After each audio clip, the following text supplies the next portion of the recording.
शेतकरी मित्रांनो नमस्कार. सर्वप्रथम आपल्या YouTube चॅनलमध्ये सगळ्यांचं स्वागत. आणि आजचा व्हिडिओ देत असताना आपण द्राक्ष पिकामध्ये सुधाकर व्हरायटीमध्ये आपण या ठिकाणी उभे आहोत. याच प्लॉटमध्ये आपण 2 व्हिडिओ दिलेले. हो. 2 दिले. 2 व्हिडिओ आपण या ठिकाणी याच्यापूर्वी दिलेले. आज तिसरा व्हिडिओ आपण त्याच प्लॉटमध्ये देतोय. आता जवळजवळ थिनिंगचा पिरियड आहे, थिनिंग चालू आहे. परंतु याच्यापूर्वी जवळजवळ 7 ते 8 दिवस सलग पाऊस चालला. रात्रीचं धुकं बऱ्याच प्रमाणात राहिलं, बादड बऱ्याच प्रमाणात राहिलं, आतमध्ये पाणी साचून घरामध्ये बऱ्याच वेळेस राहिलं. आणि अशा वेळेस आपल्याला कामकाज करताना अडचणी नक्कीच येणार आहे. आता या आर्लीच्या प्लॉटांमध्ये बऱ्याच विभागामध्ये जे मण्यांवरती काळे स्पॉट येणं किंवा जे आपण म्हणतो की ते स्पॉट येऊन त्याच्यामध्ये जखम तयार होणं, त्याच्यानंतर ती जखम जसा मणी फुगेल तसा तो वाढत जाणं, याच्यामुळे बऱ्याच प्लॉटांना त्या ठिकाणी अडचणी तयार होतात. आता हे सर्व नियोजन, या सर्व चर्चा करण्यापूर्वी काका आपलं नाव, गाव आणि मोबाईल नंबर परत एकदा सांगा. मनोहर बाळू पवार, राहणार राहुड, तालुका चांदवड, जिल्हा नाशिक. Mobile number 7620099001. आपण पहिले दोन व्हिडिओ याच प्लॉटमध्ये दिलेले. आज तिसरा देतोय आणि हार्वेस्टिंगला आपण चौथा देणार आहे. बरोबर आहे. एक सरासरी आता इतरांच्या तुलनेत काय काही वाटतं का व्यवस्थित मला नियोजन? आतापर्यंत खूप चांगलं आहे. आपले कायम फोन चालतात, सगळं चालतं. म्हणजे बाकीच्यांचं नियोजन जर बघितलं तर त्याच्यापेक्षा आपल्याला प्लॉटमध्ये काही थोडी रिकव्हरी वगैरे व्यवस्थित वाटते. बरोबर आहे. शेतकरी मित्रांनो लक्षात घ्या, सांगण्याचा उद्देश एवढाच आहे. शेवटी माल कसा आहे हो, आपण व्हिडिओ तर नक्कीच देणार आहे, परंतु प्लॉटमध्ये कामकाज करताना या पिरियडला किंवा याच्या फ्लॉवरिंग नंतर आपण या अडचणींचं आपण नियोजन करणं गरजेचं आहे. मी तुम्हाला मागच्या व्हिडिओमध्ये मी तुम्हाला सांगितलं होतं की पावसामध्ये आपण पॉगा स्टेज असेल, फ्लॉवरिंग स्टेज असेल, आपण याच्यामध्ये कशा पद्धतीने कामकाज करू शकतो. परंतु याच्यानंतर आता बऱ्याच ठिकाणी अडचणी येत आहेत. मनी कुठेतरी साईज पकडायला सुरुवात होते. आपण थिनिंगचा पिरियड होतो, थिनिंग झालेली असते आणि याच्यानंतर बऱ्याच ठिकाणी त्या जखमांचा प्रॉब्लेम तयार होतो. आता मी बऱ्याच ठिकाणी दाखवलं किंवा याच्या अगोदर आपण बघितलं पण. आता इथं आपण बघू शकतो, हा जो बंच आहे याच्या ठिकाणी मण्याला कुठंतरी त्याचं फुल लटकलेलं असेल, त्यामुळे पाणी धरून त्या ठिकाणी जखम तयार होते. जर बघितलं आणि ही जखम जसा जसा मणी मोठा होईल तशी तशी त्या ठिकाणी वाढत जाते. आणि ही जखम वाढल्यामुळे बऱ्याच वेळेस आपण थिनिंग करताना ही काळजी घेणं गरजेचे आहे की ज्या ठिकाणी आपली जखम वाटत असेल ते मणी पहिले काढून घेणं, त्या नियोजनानुसार कामकाज करणं, त्याचबरोबर पावसामधले आपलं स्प्रेचं नियोजन व्यवस्थित ठेवणं. हे जर नियोजन व्यवस्थित ठेवलं तर नक्कीच त्या ठिकाणी अडचण येत नाही. आता हा जो प्रकार आहे हा कुठलाही अँथ्रॅक्सचा वगैरे प्रकार नाही. जे कुठंतरी ते फुल चिकटून राहिलं, त्या ठिकाणी पाणी धरलं, पाणी धरल्यामुळे त्या ठिकाणी जखम तयार झाली आणि त्याच्यावरती जसं जसं पाणी वाढत किंवा पावसाचं पाणी त्या ठिकाणी पडतंय त्याप्रमाणे ती जखम वाढत जाणं, याच्यामुळे आपल्याला प्लॉटांमध्ये अडचणी त्या ठिकाणी तयार होतात. आता याच्यासाठी आपण जे फ्लॉवरिंग मधले स्प्रे असतील किंवा जे आपण मनी सेटिंग तयार व्हायला सुरुवात होते अशा वेळेसचे स्प्रे असतील, हे आपण कंटिन्युटी ठेवणं गरजेचे, जेणेकरून त्या ठिकाणी जखम तयार होणार नाही. आणि हे जर व्यवस्थित नियोजन केलं तर अडचण त्या ठिकाणी नक्कीच येणार नाही. परंतु आता हे सर्व कामकाज करत असताना आपल्याला स्प्रे आपण कोणते घेतले पाहिजे हे पण समजून घ्या. डावणीचं वातावरण आहे, तुम्हाला सांगतील आपण काय काय स्प्रे टाकले. आता काल जांप्रो टाकलंय. जांप्रो काल टाकला आपण. हो. 2 मिली प्रति लिटर पाण्यामध्ये आपण जांप्रोची फवारणी केली. त्याच्या अगोदरची कोणती घेतलेली? त्याच्या अगोदर माझ्या मते कोसाडीची आपण फवारणी टाकली पाऊस उघडल्यानंतर. बरोबर आहे. मध्यंतरी किटोसान आणि बॅसिलसची फवारणी झाली. बरोबर. त्याच्या अगोदर आपण बॅसिलस बरोबर आपण पाऊस सारखा चालू असल्यामुळे शेड्यूल नुसार न पावडर घेता फोन करून तुम्हाला आपण रेग्युलर फवारणी टाकल्या त्या ठिकाणी. बरोबर आहे. आता लक्षात घ्या, याच फवारणी आपल्यासाठी फार गरजेच्या आहे. या ठिकाणी डिटेक्शनचा विचार न करता आपल्याकडे 1-2 डिटेक्शन वाढलं तरी चालेल. लक्षात घ्या, आपण 2-3 डिटेक्शनचं नियोजन ठेवतो, परंतु जर आपल्याकडून 4-5 डिटेक्शन होत असतील, परंतु हे प्रॉब्लेम आपल्याकडे यायला नको, याच्यासाठी आपण फवारण्या नियोजनबद्ध करणं गरजेचं आहे. याच्यासाठी तुम्हाला सर्वात महत्त्वाची फवारणी सांगतो की आपला प्लॉट फ्लॉवरिंग मध्ये जरी असेल तरीही जर आपल्याकडे सूर्यप्रकाश असेल तर आपण इक्वेशन प्रो 200 लिटर पाण्यासाठी 150 मिली कोसाइड 200 ग्राम ही फवारणी करून घेणं फार गरजेची आहे. पाऊस उघडल्याच्या नंतर ही फवारणी जाणं गरजेची आहे. आणि जर आपल्याकडे सूर्यप्रकाश अजिबात नसेल तर आपण प्लेन कोसाइड 200 लिटर पाण्यासाठी 200 ग्रॅम या प्रमाणात घेऊन जर फवारणी केली तर आपल्याला नक्कीच या अशा गोष्टींचा प्रादुर्भाव त्या ठिकाणी होणार नाही. त्याचबरोबर आपण या 2 ते 3 फवारण्या फ्लॉवरिंग मधील असतील किंवा फ्लॉवरिंग पास होताना असतील, या फवारण्या घेणं गरजेचे आहे. ज्या ठिकाणी पावसाचं वातावरण असेल त्या ठिकाणी आपण या फवारण्या घेणं गरजेचे आहे. मग त्याच्यामध्ये तुमचं किटोसान बॅसिलस असेल, तुम्हाला किटोसान प्रोटेक्शनची फवारणी असेल, किटोसान 500 मिली, बॅसिलस 500 मिली.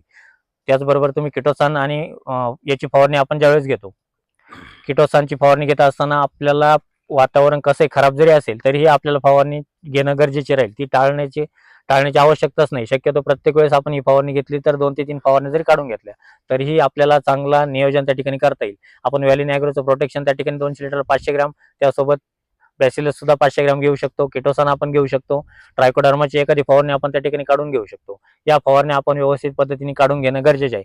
फ्लॉवरिंगमध्ये आपण एक कस्टोडियाची फवारणी आपण थोडा सूर्यप्रकाश असताना काढून घेतली असेल, किंवा फॉलिक्युअर एन्ट्रोकॉलची एक फवारणी आपण त्या ठिकाणी देतो. या फवारण्यांचं नियोजन आपण जर व्यवस्थित केलं तर अडचण त्या ठिकाणी येत नाही. आता या स्टेजला आल्यानंतर आपल्याला घडांमध्ये अजून एक महत्त्वाचा प्रॉब्लेम, की घडांमध्ये गाठ ही दिसायला सुरुवात होते, म्हणजे आपल्या पाकळीच्या देठाजवळ. म्हणजे जर आपण बघितलं या ठिकाणी, तर या पद्धतीची गाठ मोठ्या प्रमाणात तुम्हाला दिसून येईल.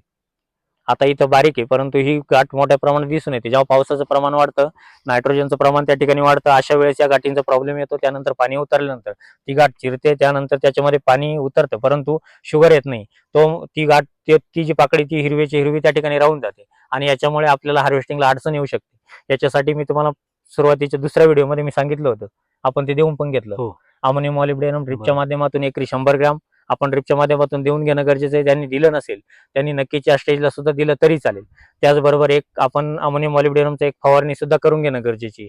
200 लिटर पाण्यासाठी 30 ग्रॅम या प्रमाणात आपल्याला एक फवारणी घेणं गरजेची, म्हणजे एकरी 60 ग्रॅम तुम्हाला अमोनियम मॉलिब्डेनमची एक फवारणी आपण त्या ठिकाणी काढून घ्यायची. हेच नियोजन करत असताना आपल्याला पोटॅश लेवल, फॉस्फरस लेवल चांगली ठेवणं गरजेची. आता इथून पुढे आपण त्या ठिकाणी 0.34 एकरी 10 किलो, त्यासोबत एक्सपर्ट ड्रीप एकरी 2 लिटर, सल्फर 2 किलो या प्रमाणात एक पहिला डोस आपण त्या ठिकाणी देऊन घ्यायचा आहे. त्याच्यानंतर एसओपी आपण एकरी साधारणतः 25 ते 30 किलो पर्यंत आपण या स्टेजला आल्यानंतर देऊन घेणं गरजेचं आहे.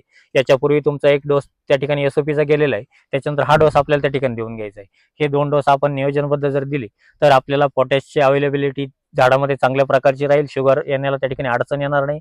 बंच साईज आपण त्या ठिकाणी ज्यावेळेस आपण बंचची थिनिंग करतो त्यावेळेस आपण बंच साईज एवढ्या प्रमाणात ठेवणं गरजेची, ही गोष्ट लक्षात घ्या. कारण हा बंच अजून ताणणार आहे, याच्यानंतर हा बंच थोडा मोठा होऊ शकतो, परंतु याच्यावरती आपण कुठलाही बंच ठेवण्याची गरज नाही. ही पण गोष्ट समजून घ्या. या थिनिंग नंतर आपण एक एक्स्ट्रा राऊंड मारून त्याच्या मोठ्या पाकळ्या आपल्याला कट करणं असतील, त्यानंतर खालून शेंडा कट करणं असेल, खराब मणी काढून घेणं असेल, हे सुद्धा कामकाज आपल्याला करून घेणं गरजेचं आहे.